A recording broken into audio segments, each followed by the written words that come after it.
नमः भगवते वासुदेवाय। नारायणं नमस्कृत्यं नरं चैव नरोत्तमं देवीं सरस्वतीं व्यासं ततो जयमुदीरये। नष्टप्रायेषु अभद्रेषु नित्यं भागवत सेवयां भगवते उत्तमश्लोके भक्तिर्भवति नैष्ठिकी। कृष्णाय वासुदेवाय देवकी नंदनाय च नन्दगोपकुमाराय श्रीगोविन्दाय नमो नमः। मूकं करोति वाचालं पङ्गुं लङ्घायते गिरिं यत्कृपां तम् अहं वन्दे श्रीगुरो दीनतारिणं। श्रीपरमानन्दमाधवं श्रीकृष्णचैतन्य ईश्वरम् गुरुवे गौरचन्द्राय राधिकाय तदालये कृष्णाय कृष्णभक्ताय तद्भक्ताय नमो नमः। नमः ॐ विष्णुपादाय कृष्णपृष्ठाय भूतले श्रीमते भक्तिवेदान्त स्वामिने इति नामिने। नमस्ते सरस्वते देवे गौरवाणी प्रचारिणे निर्विशेष शून्यवादे पाश्चात्य देशतारिणे। जय श्री कृष्ण चैतन्य प्रभु नित्यानंद श्री अद्वैत गदाधर शिवासादि गौर भक्त वृंदा। हरे कृष्णा कृष्णा कृष्णा हरे हरे, हरे राम राम राम हरे हरे। नमो पंकजनाभाय नमो पंकजमालिने नमो पंकजनेत्राय नमस्ते पंकजांग्रये। रामाय रामभद्राय रामचंद्राय वेदसे रघुनाथाय नाथाय सीताय पतये नमः। ग्रंथराज श्रीमद्भागवत महापुराण की, श्रील प्रभुपाद गुरु महाराज की, श्री श्री राधा गोविंद भगवान की, श्री श्री गौर निताय पंच तत्व की, नरसिंह देव प्रहलाद महाराज की, जगन्नाथ बलदेव सुभद्रा चक्र सुदर्शन की, श्री लड्डू गोपाल की, निताय गौर प्रेमानंदे। हरि हरि बोल। तो आप सभी भक्तों का स्वागत श्रीमद् भागवतम की कक्षा में। तो आज हम लोग सेकंड कैंटो पढ़ रहे हैं और इसका दूसरा अध्याय जिसका नाम है ईश अनुभूति का प्रथम सोपान, the first step of God realisation. तो इसका श्लोक संख्या 8, 2.1.8। इदं भागवतं नाम पुराणं ब्रह्म संहिताम् अधीतवान् द्वापरादो पितुर्द्वैपायनात् अहम्। इदं भागवतं नाम पुराणं ब्रह्म संहितम् अधीतवान् द्वापरादो पितुर्द्वैपायनात् अहम्। इदं भागवतं नाम पुराणं ब्रह्म संहितम् अधीतवान् द्वापरादो पितुर्द्वैपायनात् अहम्। और हरे कोई विष्णु भक्त? गुरु। इदं भागवतं नामं पुराणं ब्रह्म संहितं अधीतवान् द्वापरदो पितृदैवनायनम्। ओके। तो कल हमने पढ़ा था जो सुखदेव गोस्वामी हैं परीक्षित महाराज को कल उन्होंने बोलना स्टार्ट किया। तो परीक्षित महाराज कहते हैं प्रायेण मुनयो राजन निवृत्ता विधिवेशता नैगुण्यस्ता रमन्ते गुणानुकथने हरि। कि जो सबसे बड़े अध्यात्मवादी हैं, बहुत तरह के अध्यात्मवादी हैं, उनमें से जो सबसे बड़े अध्यात्मवादी हैं वो विधि विधानों और प्रतिबंधों से परे हैं और वे भगवान का गुणगान करने में आनंद का अनुभव करते हैं। तो ऐसा नहीं है, हम लोग भी अनुभव करते हैं आनंद का, लेकिन हमारी एक सीमा है। हम एक सीमा तक क्लास सुन सकते हैं, एक सीमा तक नृत्य कर सकते हैं और एक सीमा तक ही भगवान का नाम जप कर सकते हैं। 1 घंटे आधे घंटे बाद हमें उससे बोरियत आ जाती है, हम ज्यादा देर नहीं कर पाते। अगर यही क्लास हम 4 घंटे करें तो सबकी हालत खराब हो जाएगी। Nobody will be here online offline कैसे भी नहीं रहेगा। लेकिन जो ये अध्यात्मवादी हैं, जो सर्वोच्च अध्यात्मवादी हैं, वो भगवान का गुणगान करने में हमेशा आनंद लेते हैं। अगर उन्हें बोला जाएगा 24 आवर्स आपको जप करना है तो वो कर लेंगे और खुश हो जाएंगे वो। लेकिन हमें बोला जाएगा हम नहीं कर पाएंगे, क्योंकि हम सर्वोच्च अध्यात्मवादी नहीं हैं। पहले तो हमने क्लास में डिवाइड कर दिया अलग अलग तरह के, ज्ञानी, ध्यानी, योगी और भक्त और कर्मी। कर्मी भी है। तो कर्मी, ध्यानी, ज्ञानी, योगी और भक्त, ये 5 तरह के क्लासेस है। इस भक्त के अंदर भी 3 तरह के भक्त हैं, कनिष्ठ, मध्यमा और शुद्ध भक्त, सर्वोत्तम भक्त। तो भक्त के अंदर भी यहाँ पर परीक्षित महाराज किसकी बात कर रहे हैं? सबसे बड़े भक्त की बात कर रहे हैं, जिनको हमने कहा था शुद्ध भक्त या उत्तम भक्त। तो ये भक्त क्या करते हैं? ये सारे प्रतिबंधों से रहित है। इनको सुबह मंगला आरती भी आने की आवश्यकता नहीं, और सच माने तो इनको माला पकड़ने की भी आवश्यकता नहीं। जो ऐसे संत हो जाते हैं इनको बोलते हैं परमहंस परिव्राजिकाचार्य अष्टोत्तरश। ये महान संत हो जाते हैं। लेकिन फिर भी क्या करते हैं ये लोग? क्योंकि यद यद आचरति श्रेष्ठ तत्त एवेतर जना, ताकि दूसरे लोगों को शिक्षा दे सके, इसीलिए माला भी पकड़ते हैं, मंगला आरती भी आते हैं, भगवान की सेवा भी करते हैं, और सब कुछ जो एक छोटे भक्त को करना चाहिए, कनिष्ठ भक्त को, वो बड़े भक्त भी करते हैं। क्योंकि उनकी देखा देखी नहीं तो हम भी बंद कर देंगे। तो ये जो नियम है, जो ये कानून है, ये हम लोगों के लिए, जो कि अभी भक्ति में प्रगति करना शुरू कर रहे हैं। तो इसलिए हम सबको नियमों का बड़ी कड़ाई से पालन करना चाहिए। ऐसा परीक्षित महाराज को सुखदेव गोस्वामी कह रहे हैं। फिर आज के श्लोक में क्या कह रहे हैं?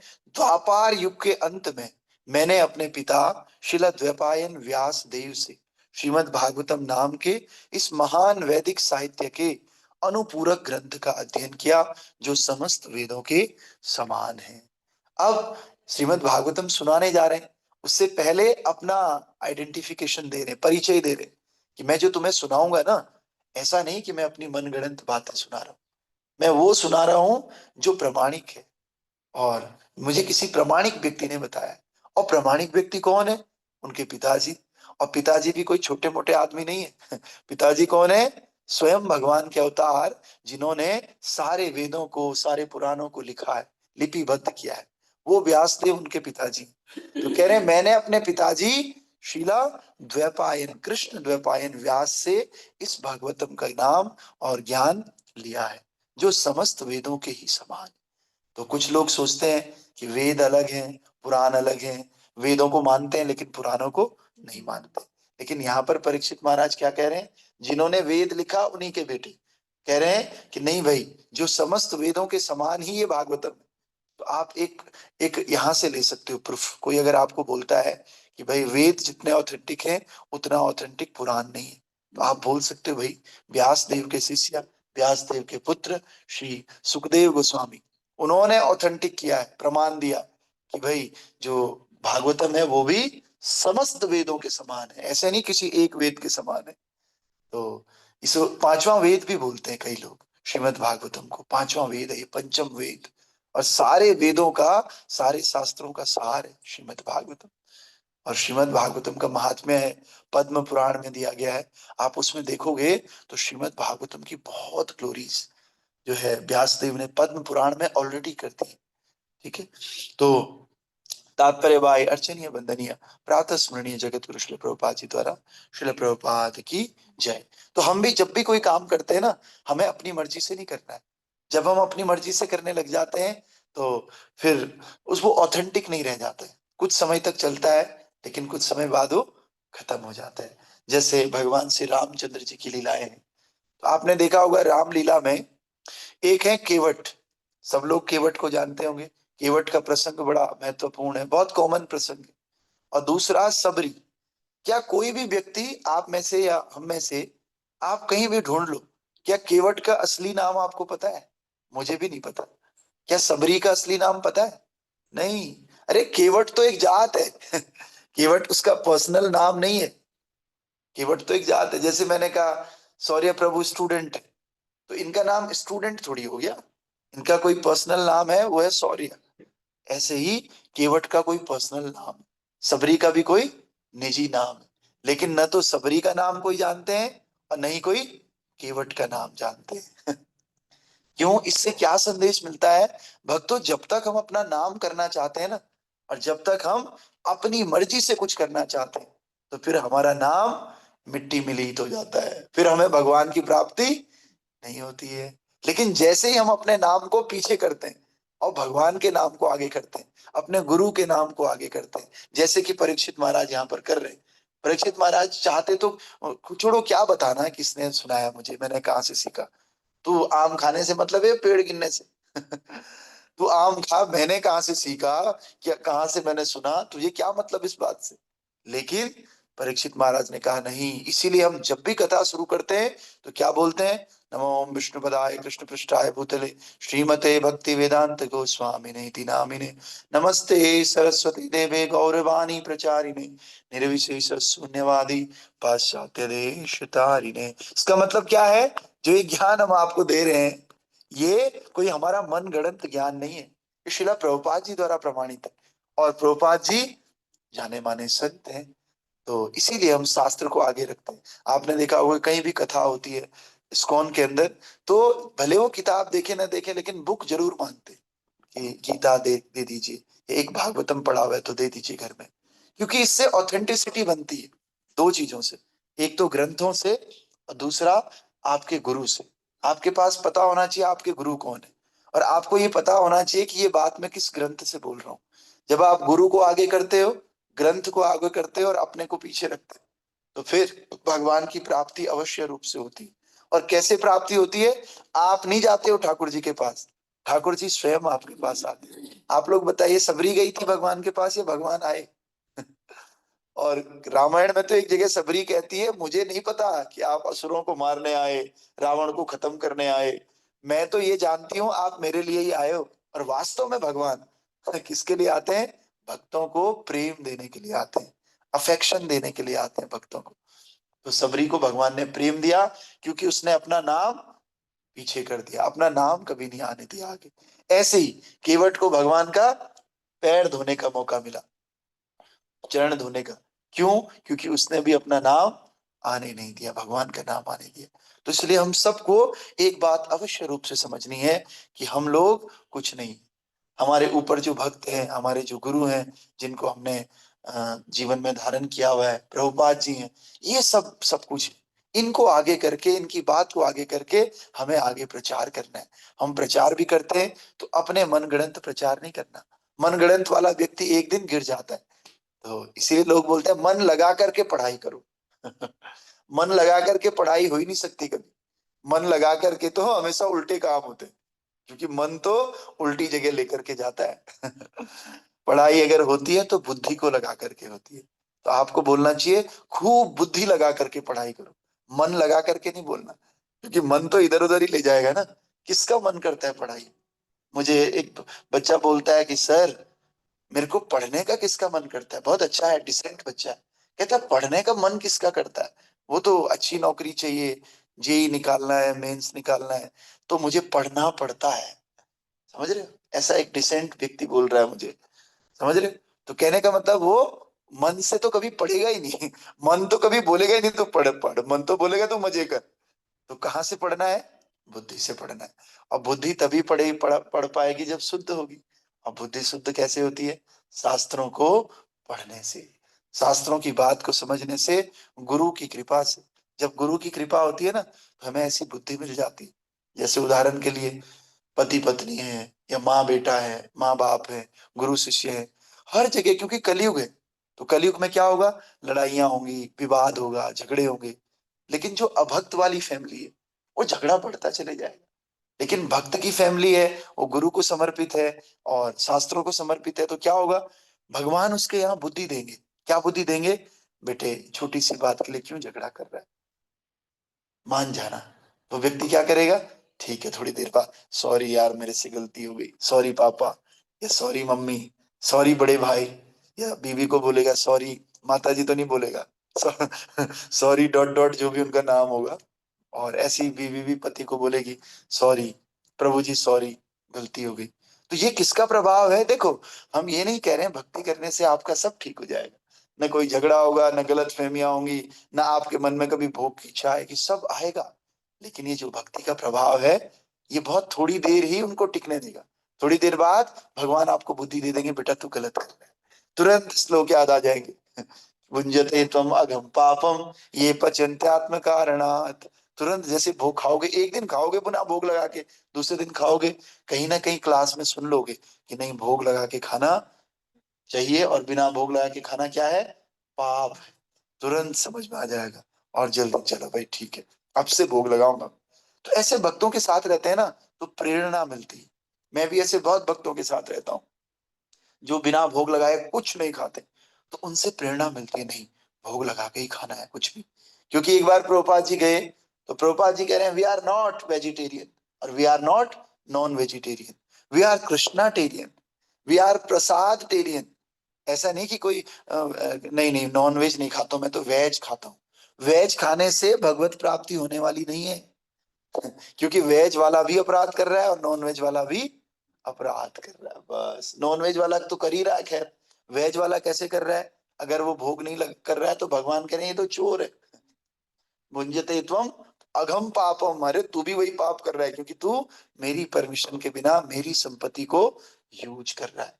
इसीलिए जिसकी संपत्ति हो, अरे ये तो बहुत बड़ी बात है। आप कॉमनली संसार में देखिए, इसको एक एटिकेट माना जाता है। आप किसी के घर गए, किसी की चीज को बिना परमिशन के यूज किए, तो लोग क्या बोलते हैं, अरे पता है आपको किसी का भी टिफिन खा जाता है और बिना पूछे सीधे आके रोटी ले लेता है, कितना बदतमीज है ये। समझ रहे हैं?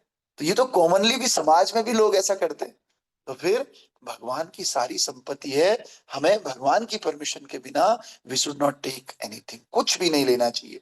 अरे खाना तो दूर, हम अगर कोई पैंट शर्ट भी लाते हैं, कोई लोअर भी लाते हैं, टी शर्ट भी लाते हैं, उसके लिए भी एक बार ठाकुर जी को बोलना चाहिए, ठाकुर जी आपके पैसों से मैंने ये लाया हूँ, थोड़ा सा ऑफर कर लिया, मन ही मन कर लिया। अब ऑल्टर में तो रखोगे नहीं पैंट शर्ट को, ये जूते लागे जूते को ऑल्टर में तो रखोगे नहीं, नए जूतों को। तो कम से कम मन ही मन भगवान का थैंक्स करना चाहिए कि ठाकुर जी मैं परमिशन ले रहा हूँ। और कभी ऐसी स्थिति आती है खाने के लिए भी कि भोग लगाने को कुछ है नहीं, तो आप अपने गुरु का स्मरण कीजिए, क्योंकि भोग हम लगा ही नहीं सकते, हमारी योग्यता ही नहीं है, गुरु के माध्यम से भोग लगता है। तो आप अपने गुरु को याद कीजिए, जिनकी दीक्षा नहीं हुई है, जिनके गुरु अभी मन में है नहीं, वो प्रभुपाद जी को याद करो और प्रभुपाद जी को प्रार्थना करो, प्रभुपाद जी अभी डिटीज यहाँ पर कुछ है नहीं, तो आप जो है ये भगवान को चढ़ा दीजिए। मानसिक भोग बोलते हैं इसको। लेकिन बिना ठाकुर जी के परमिशन की आप कुछ भी ग्रहण मत कीजिए। तो इससे क्या होगा, जीवन में बड़ा बदलाव आता है, बहुत बदलाव आता है जीवन। तो ऐसा करने से आगे कह रहे हैं, श्री सुखदेव गोस्वामी के इस कथन की पुष्टि उनके निजी उदाहरण द्वारा होती है कि सर्वोच्च अध्यात्मवादी जो विधि विधानों की परिधि से परे होता है, मुख्य रूप से वही भगवान के श्रवण तथा महिमा गायन का आश्रय लेता है। और सामान्यतया मुक्त आत्मा तथा सर्वोच्च अध्यात्मवादी होने के कारण श्रील सुखदेव गोस्वामी को महाराज परीक्षित के अंतिम 7 दिनों की उस सभा में उपस्थित समस्त सर्वोच्च मुनियों द्वारा मान्यता दी गई थी। जैसे ही आपका लेवल बढ़ेगा ना, तो लोग आपको ऑथेंटिक करेंगे, मान्यता देंगे, आपको बोलने की जरूरत नहीं पड़ेगी। लोग खुद ही बोलेंगे नहीं नहीं यार प्रभु जी बिना भोग के तो नहीं खाते। पहले ही माइंड में होगा कि नहीं नहीं प्रभु जी के लिए प्रसाद की व्यवस्था, माता जी के लिए नहीं नहीं वो नहीं खाएंगे। तो ये डिपेंड करता है कि आप कितने डिटरमाइंड। अगर आप डिटरमाइंड हो ना, तो आपके डिटर्मिनेशन को देख करके दूसरा व्यक्ति डिसीजन लेता है। लेकिन हम डिटरमाइंड होते ही नहीं है, हम सोचते हैं नहीं प्रभु जी ऐसा है ना, अभी रिश्तेदारी में जाना पड़ता है, कैसे मना कर दूं मैं। अरे तुम्हारे रिश्तेदार हैं क्या, हमारे नहीं है रिश्तेदार, हमारे भी हैं, हमें भी बाहर जाना होता है। जो भी गृहस्थ हैं, गृहस्थ भक्त हैं, वो नाते रिश्तेदारी छोड़ देते हैं क्या, माँ बाप को छोड़ देते हैं, ताऊ चाचा सबको छोड़ देते हैं, नहीं। आपका डिटर्मिनेशन है ना, अगर तो भैया आप प्यार से बोल सकते हो कि प्रभु जी प्याज लहसुन हम नहीं खाते हैं, आप कृपा करके, वैसा मैं बना लूंगी। एक माता जी बोलती है मैं बना लूंगी, अपनी बहन के घर जाती हूँ तो मैं ही बनाती हूँ ऐसा बोल दीजिए। प्यार से कुछ भी हो सकता है। लेकिन अगर आप डटे रहोगे, डिटर्मिनेशन ही नहीं है, मन खुद ही कर रहा है ना यार छोड़ो, तोड़ देते हैं नियम में क्या है, बाद में कर लेंगे, तो फिर नहीं होता है। हल्का सा डिटर्मिनेशन आपको स्ट्रॉन्ग करना पड़ेगा, फिर जाके आपकी बात बनेगी। ठीक है? तो कम से कम जितने लोग क्लास सुन रहे हैं, सब लोग बात सुन लीजिए, आपको बिना भोग लगाए नहीं खाना है आज के बाद, कुछ भी हो जाए। तो अब कोई नॉन वेजिटेरियन होगा वो कैसे भोग लगाएगा? वैसे तो कोई होगा नहीं। ठीक है, क्योंकि दया बहुत आवश्यक है। आप लोगों को ऐसे समझा सकते हो। लोग श्लोका जानते हैं ये सब, लेकिन मानते नहीं। जैसे दया धर्म का मूल है, पाप मूल अभिमान, तुलसी दया न छाड़िए, जब तक घट में प्राण। ये श्लोक पढ़ाए जाते थे पहले, लेकिन हमारी एजुकेशन पॉलिसी इतनी बेकार हो गई, ये सारे श्लोक ये सब हटा दिए। और अब क्या पढ़ा रहे हैं? अकबर, मुगल, फलाने ने क्या किया, समझ रहे हो? पृथ्वीराज चौहान हिंदुओं को नहीं दिखा रहे। तो पहले के लोग, एक बुजुर्ग व्यक्ति से मिला मैं कल, ही वॉज 75 years ओल्ड, 75 साल के। तो मुझे कहते हैं कि, मैंने कहा थोड़ा भगवत चर्चा हो जाए। तो वो व्यक्ति बोलते हैं 75 साल के, he was in S S BSF, border security force, BSF में थे वो, और ऑफिसर थे। तो वो मुझे आकर के कहते हैं कि देखो मैं तो बहुत खुश रहता हूँ। और वो लगते हैं कि 50 साल के होंगे, बहुत फिट रहते हैं। फिट रहते हैं तो वो कभी चीफ गेस्ट बन के आते हैं स्कूल्स में, कभी कहीं आते हैं, फिट है ना, आर्मी में ऑफिसर थे। तो वो व्यक्ति मुझे कहते हैं, किसी ने बोला कि आप मिल लीजिए, ये भी खुश रहते हैं। तो वो मुझे कहते हैं कि देखो, मैं तो भगवान को मानता हूं, ऐसी बात नहीं है, लेकिन मैं मानता हूं कि जो भगवान है ना, भगवान ने जिनको बनाया क्रिएचर्स, उनसे भी प्रेम होना चाहिए। भगवान से तो प्रेम होना चाहिए, लेकिन कण कण में भगवान है, और हर जीव को भगवान ने बनाया। छोटे से, जैसे झाड़ू मारने वाला है, इसको भी जीव, झाड़ू मार रहा है वो व्यक्ति हम दोनों के सामने ही, तो कह रहे देखो ये झाड़ू मारने वाला है, और इसको भी प्रेम करना है, तब भगवान खुश होते हैं। तो मुझे ये बात पता थी कि ही इज नॉन वेजिटेरियन। तो मैंने कहा "हाँ, बिल्कुल सही कह रहे हैं"। मैंने कहा कंफर्म? हाँ कह रहे हैं कि अगर आप भगवान के बनाए हुए जीवों से प्रेम करते हो, और उन्होंने ही मुझे ये श्लोक बोला, दया, दया किसका मूल है? धर्म का मूल है, पाप मूल अभिमान। ये बात मुझे पता नहीं थी। ये तो पहली लाइन मुझे पता थी, लेकिन सेकंड उन्होंने कहा, तुलसी दया न छाड़िए, जब तक घट में प्राण। तो मैंने कहा अच्छा इतना पता है। मैंने कहा फिर मैं आपसे बस, आप बहुत बड़े हैं अनुभव में, और ठीक है ऑफिसर भी हैं, मैं तो आपके सामने कुछ हूं नहीं, लेकिन आप ये बताइए कि अगर सब कुछ भगवान के हैं, जीव हैं, और उन पे दया दिखानी चाहिए, तो लोग नॉनवेज खाते हैं, उसको मार के खाना, क्या ये दया है? तो कहते हैं हाँ, नहीं नहीं नहीं, वो केस थोड़ा दूसरा, मैं बताता हूँ। वो केस मैं बताता हूँ, वो केस दूसरा है, फिर वो आपको एक्सेप्ट नहीं करेंगे। दया दया सब करेंगे, खूब खूब चिल्लाएंगे, लेकिन प्रभुपाद जी बताते हैं, जब तक कोई दूसरे को मार के खा रहा है अपनी टेस्ट के लिए, वो दयावान कैसे हो सकता है? कह रहे नहीं नहीं, आप सही कह रहे हो, मैं समझाता हूँ। पहले आदिवासी थे, खाने को कुछ था नहीं, और नहीं था तो फिर तब लोग खाते थे मार करके, हम लोग भी खाते थे। हम लोग पहाड़ी है ना, पहाड़ में कुछ मिलता नहीं था, ही वॉज पहाड़ी ऑल्सो। तो पहाड़ में मिलता नहीं था। तो ये तो तब से चला आ रहा है, वो डाइट में शामिल हो गया, क्या कर सकते हैं? मैंने कहा प्रभु जी, हम जब बचपन में थे ना, तो पैंट फटा रहता था इधर से, अब मैं बनियान में ऐसे ही आ जाता था, चप्पलों में स्कूल आ जाते थे, जबकि मैं नहीं जाता था। मैंने एक सिद्धांत दे दिया, मैंने कहा चप्पलों में मैं स्कूल आ जाता था। और आज हम इतने बड़े ग्रुप के, एजुकेशन ग्रुप के साथ बैठे हुए हैं, आज थोड़ी आऊंगा मैं चप्पलों में, आज थोड़ा पता लग गया, अब तो मैं जूते वूते पहन के आऊंगा बढ़िया। तो कहते हाँ, फिर कहते अरे आप चप्पलों में आते थे, हम तो हाफ पैंट में पहुंच जाते थे, और वो भी फटे हुए रहते थे, अपनी पुरानी बातें बताने लगे। तो मैंने कहा सर, आप एक बात समझिए ना, कि उस समय तो वैसा था, तो हम लोग खाते थे, तो आज भी तो हम ऐसा नहीं कर रहे हैं ना, परिस्थिति चेंज हो गई, अब हमें समझ आ गया। कह रहे हाँ समझ आ गया, फिर नहीं करना चाहिए। तो मैंने कहा पहले समझ नहीं थी कि नहीं खाना चाहिए, आज तो समझ है ना, तो फिर आज क्यों खाते हैं लोग? तो फिर कहते हैं अरे वो तो शेर आदमी को खाता है, शेर बकरी को खाता है, अरे उसका तो फूड है, वो तो फूड चेन है। लेकिन क्या आपके लिए पनीर नहीं बना हुआ है? क्या आपके लिए सब्जियां खत्म हो गई है, गेहूं खत्म हो गया? तो फिर बायोलॉजिकली मैंने उनको समझाया, भैया हमारी जो ये है, छोटी आंत बड़ी आंत, ये तो मांस के लिए है ही नहीं, ये तो केवल रोटी सब्जी दाल चावल के लिए, वो तो हमने बना दिया। और हमारे टीथ भी कैनाइंस होते नहीं, देखो दांत, मांस वाले दांत है नहीं, दूध वाले दांत है हमारे तो, समझ रहे? फिर जा करके वो थोड़ा समझे, कह रहे हैं हाँ ये करना। मैंने कहा क्या लगता है आपको छोड़ना नहीं चाहिए? कह रहे हाँ छोड़ना तो चाहिए, बात तो सही है आपकी। तो फिर धीरे धीरे वो इस तरह के व्यक्तित्व है कि भाई पूजा पाठ मत करो, और अपना काम अच्छे से करो, कर्म ही पूजा है। तो फिर मैंने उनको वही समझाया। मैंने कहा यहाँ से थोड़ा सा आगे जाकर के एक बुच्चड़ की दुकान है, वो रोज बकरे मारता है, और उसी से थोड़ा आगे जाओगे ना तो एक मुस्लिम्स का मोहल्ला है, वहां पर एक छोटा व्यक्ति है, उसका नाम है नौसाद। तो नौसाद ने एक दिन आकर के सारी गाड़ियां तोड़ दी शीशे, और अंदर से कुछ सामान वामान लेकर के चले गया, किसी का पैसा, किसी का म्यूजिक सिस्टम ही उतार के चले गया गाड़ी से। मैंने कहा क्या मानते हो आप, वो पूजा है? चोरी करना पूजा है? ये दूसरे को मारना पूजा है? और एक व्यक्ति अवैध व्यापार करता है उधर। तो मैंने कहा बताओ, सबके एग्जाम्पल दे दिए, ये आसपास के लोग हैं। तो मैंने कहा क्या ये पूजा है? तो फिर कहीं जाकर के मैंने बड़े हम्बल वे में उनको समझाया कि भैया, हर कर्म पूजा नहीं है। और फिर कहते हैं कि मैंने उनको ये भी समझाया, क्योंकि स्कूल में बैठे हैं ना, तो बच्चों के ऊपर ज्यादा चर्चा है। मैंने कहा एक बच्चा जा करके अभी क्लास से उठ करके और सीधे जाए और जा करके कोई अच्छा काम कर ले बिना पूछे, तो क्या ये पूजा है? कह रहे पूजा, पनिशमेंट मिलेगा उसे यहाँ आके, हो सकता है हम स्कूल से निकाल दें उसको। समझ रहे हैं? मैंने कहा उसने क्या बुरा किया, अच्छा ही तो किया उसने।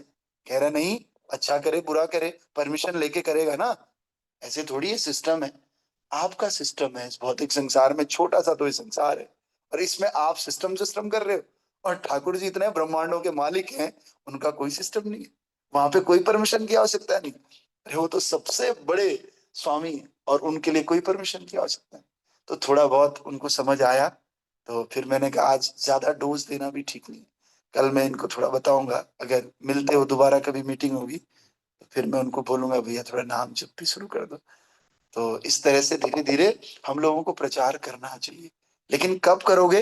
पहले खुद तो हमने डिटरमाइन कर रखा हो, खुद के अंदर डिटर्मिनेशन है नहीं, कैसे आप करोगे? नहीं कर पाओगे।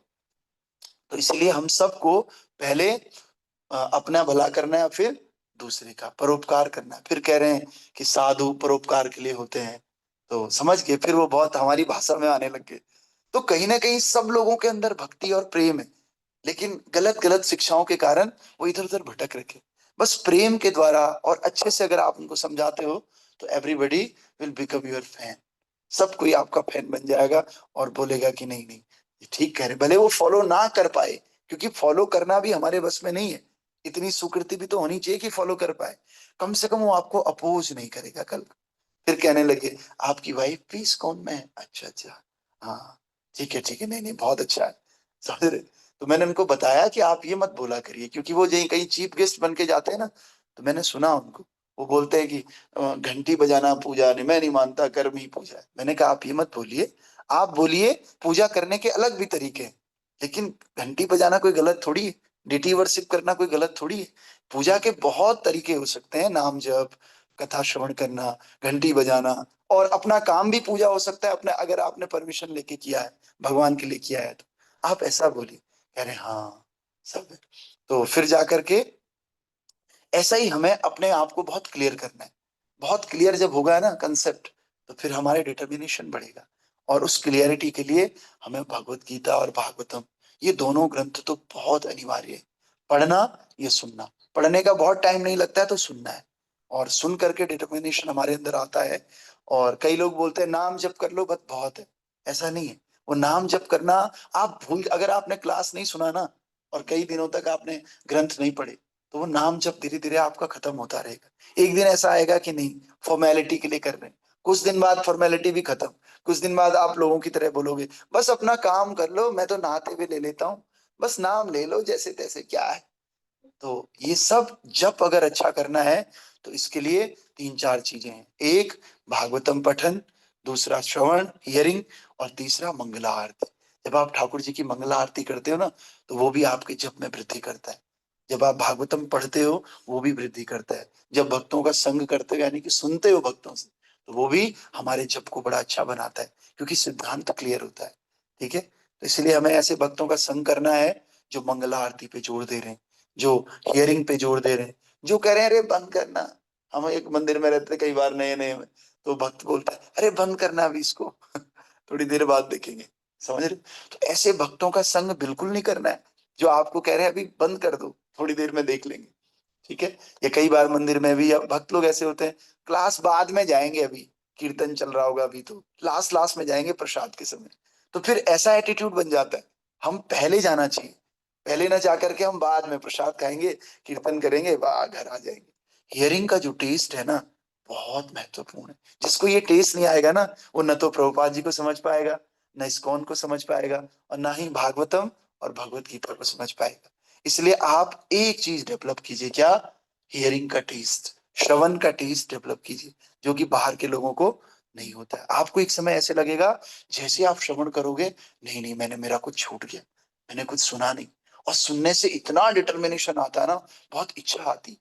तो ये जो है आप सबके सामने मैं बोलूंगा, मेरे साथ भी बहुत सारे भक्त लोग हैं, हमारे घर में भी ऐसे लोग हैं जो हियरिंग हियरिंग नहीं हुई तो उनको ऐसा लगता है कि अरे आज हियरिंग हुई नहीं। तो ये श्रवण क्या करता है ना, यस्य श्रवण मात्रेण जन्म संसार बंधनात्। भगवान जो श्री कृष्ण है, ये जन्म जो हमारा बंधन में पड़े हुए हैं, केवल भगवान की कथा से आप तर सकते हो। तो इसका मतलब नाम नहीं करना, अरे नहीं। लोग सोचते हैं कथा से ही तर जाएंगे ना, कथा सुनने से आपको नाम करने की इच्छा होगी, फिर जब नाम करोगे, नाम करने से आपका उद्धार होगा। वास्तव में उद्धार होता नाम से ही है, लेकिन नाम कैसे आएगा? श्रवण करने से, पठन करने से। कई लोग बोलते हैं नाम से उद्धार होता है, फिर कथा क्यों सुननी है? नाम से होता है तो फिर पढ़ना क्यों है, सेवा क्यों करनी है?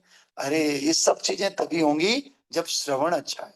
श्रवण अच्छा नहीं है तो आपकी सेवा भी भौतिक हो जाएगा, कर्मी हो जाएगा, भक्ति नहीं रह जाएगी, सेवा भी डिजायर के साथ हो जाएगी। तो श्रवण से अपनी इच्छाओं को खत्म करना है, अपनी इच्छाओं को स्पिरिचुअलाइज करना है, फिर उसी श्रवण के बाद कीर्तन करना है और उसी कीर्तन के बाद सेवा करना है। तो जब श्रवण से शुरुआत होगी ना, तो सेवा पे जाकर के इतना बढ़िया हो जाएगा, आपकी सेवा भी फर्स्ट क्लास होगी। फर्स्ट क्लास श्रवण तो फर्स्ट क्लास कीर्तन, फर्स्ट क्लास कीर्तन तो फर्स्ट क्लास स्मरण, फर्स्ट क्लास स्मरण तो आपकी सेवा भी फर्स्ट क्लास। तो अगर आप फर्स्ट क्लास सेवा भी करना चाहते हो ना, तो आपको उसके लिए भी श्रवण ही करना पड़ेगा। ठीक है, तो आगे आगे देखिए। सामान्यतः तो वे स्वयं अपने जीवन से उदाहरण देते हैं कि वे स्वयं भगवान के दिव्य कार्यकलापों के प्रति आकृष्ट हुए थे और उन्होंने अपने महान पिता श्रील द्वैपायन व्यास देव से श्रीमद् भागवतम का अध्ययन किया था। भागवतम या ऐसे ही किसी अन्य वैज्ञानिक साहित्य का अध्ययन अपनी बुद्धि के बल पर नहीं किया जा सकता है। आप ये मत सोचिए, सौर्य प्रभु सोचेंगे मैं तो इंटेलिजेंट हूँ, 10th में भी मेरा बढ़िया परसेंटेज है, आईआईटी की तैयारी कर रहा हूँ, बाप रे मैं अब क्या प्रभु जी से सुनना है, छोड़ो ना, खुद ही पढ़ लूंगा मैं तो। कई वक्त लोग मुझे बोलते हैं हाँ हाँ, पढ़ता हूँ मैं प्रभु जी, पढ़ता हूँ, मैंने तो 3 कैंटो शुरू कर दी, 3 कैंटो के बाद भी माला दो नहीं हो रही। तो जब पढ़ने के बाद आपका जीवन परिवर्तन नहीं हो रहा है ना, तो समझ लीजिए रीडिंग में कोई दिक्कत है। अरे जब तक किसी भक्त के अंडर में नहीं करोगे ना, कुछ भी नहीं होने वाला है।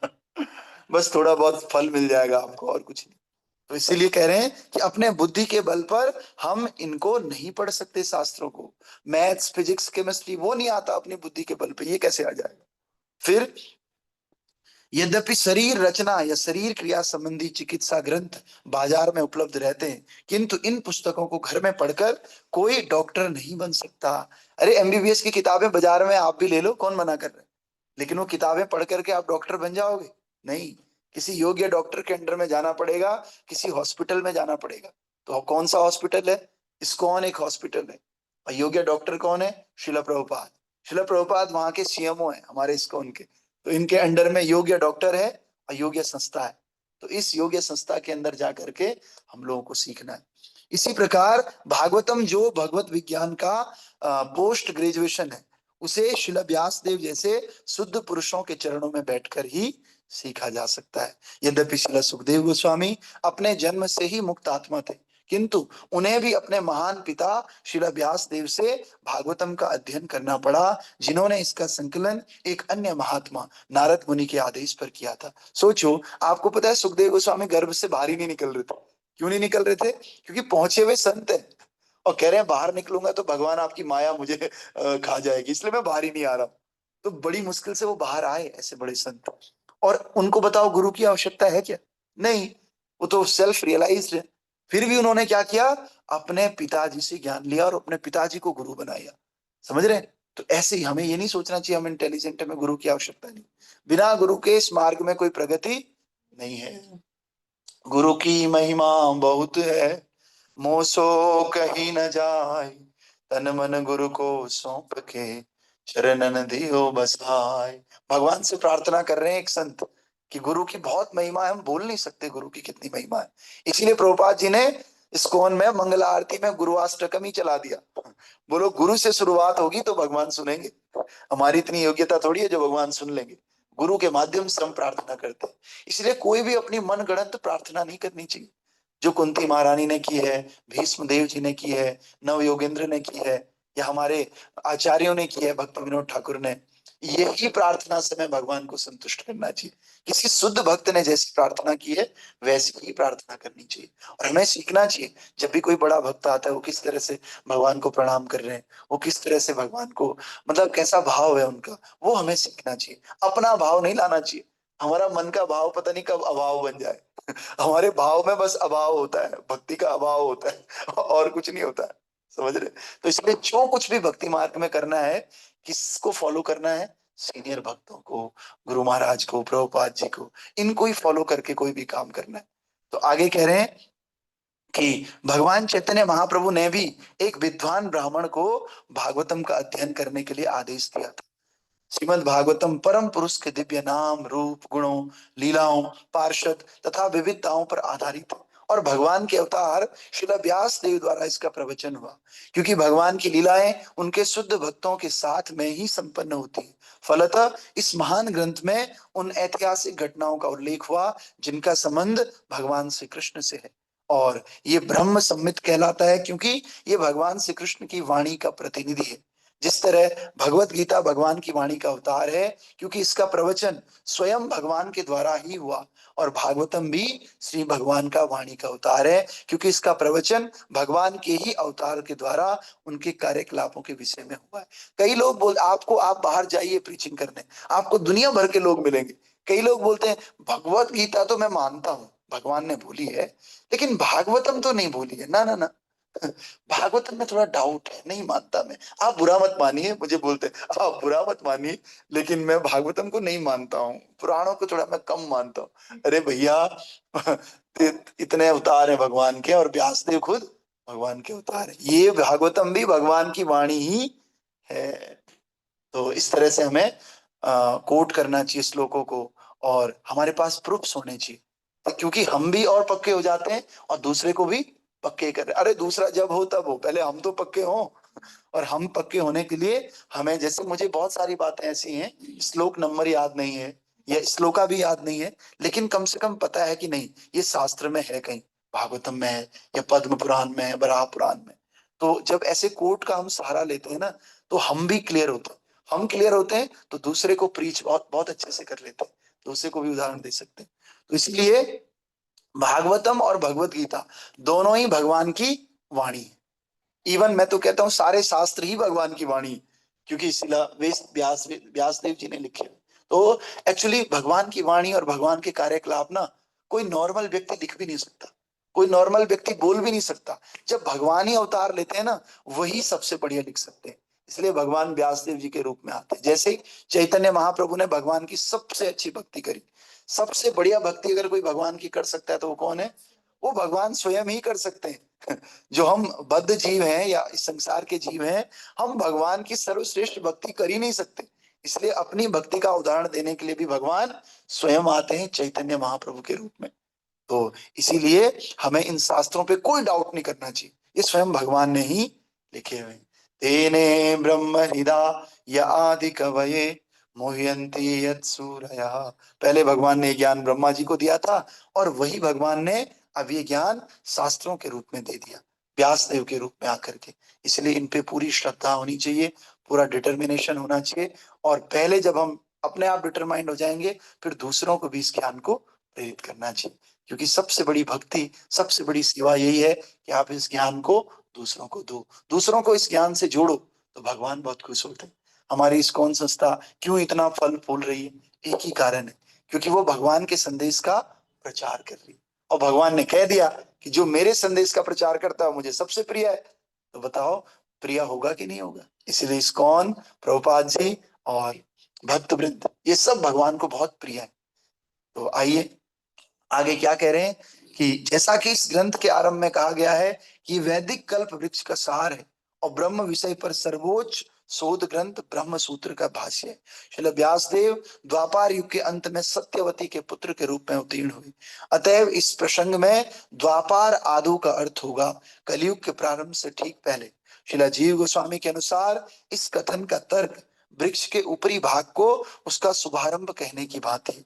यद्यपि वृक्ष का आदि भाग उसका मूल होता है, लेकिन सामान्य जन को वृक्ष का ऊपरी भाग ही सबसे पहले दिखता है। इस तरह वृक्ष का अंतिम भाग उसका आदि भाग मान लिया जाता है। तो वैसे वृक्ष कहाँ से शुरू होता है? जड़ से शुरू होगा ना। ऐसे थोड़ी होगा पहले टहनी हुई फिर धीरे धीरे जड़ पैदा होना। पहले जड़, और जड़ के बाद धीरे धीरे स्टेम, स्टेम के बाद फिर फूल पत्तियां, और उसके बाद सबसे ऊपर वाला पार्ट। तो इसी प्रकार से ऊर्ध्व मूल मद शाखा, सुना है ये श्लोक? भगवत गीता का श्लोक है। भगवान कह रहे हैं भैया ये पेड़ उल्टा है। भौतिक जगत में सब उल्टा होता है। जैसे आप आम का पेड़ है, और आम का पेड़ देखोगे उसकी छाया तालाब में कैसे दिखती है? उल्टा दिखता है पेड़। सब ऐसे ही वास्तव में असली चीजें भगवान के धाम में है, और यहाँ पर कैसी चीजें हैं? नकली चीजें हैं, रिफ्लेक्शन है। लेकिन आम आपको एज इट इज दिखेगा या गड़बड़ दिखेगा? ना, एज इट इज दिखेगा आपको, आम भी और आम का पेड़ भी। लेकिन कोई उसमें कूद करके पानी में, तालाब में वो आम खाने लगे, आम मिल जाएंगे उसको? नहीं। ऊर्ध्वमूल मद शाखम अश्वत्थम प्राहुरभ्यम छंदांसि यस्य पर्णानि यस्तम वेद सवेदवित्। क्या कह रहे हैं कि भैया जब आप जाओगे ना उसमें, तो आपको केवल सुख दुख मिलेगा। आम तो कभी मिलेगा नहीं, लेकिन आपको लगेगा कि अभी मिलेगा, अभी थोड़ी देर में मिलेगा, अभी थोड़ी देर में मिलेगा। लेकिन वास्तव में केवल क्या मिलेगा? दुख मिलेगा। वास्तव में आम कहाँ है? असली पेड़ पर है। छाया में कभी भी आम आपको नहीं मिल सकता। तो वो असली पेड़ कहाँ है? भगवान के धाम में। हम कहाँ हैं? हम नकली जगह हैं अभी। तो हमें इस नकली जगह से असली जगह जाने के लिए भगवान की भक्ति करनी है। और भक्ति में भागवत कथा, श्रवण, कीर्तन, स्मरण और भगवान की सेवा, ये चार चीजें बहुत आवश्यक है। ठीक है। ग्रंथराज श्रीमद् भागवत महापुराण की, श्री श्री राम नवमी महामहोत्सव की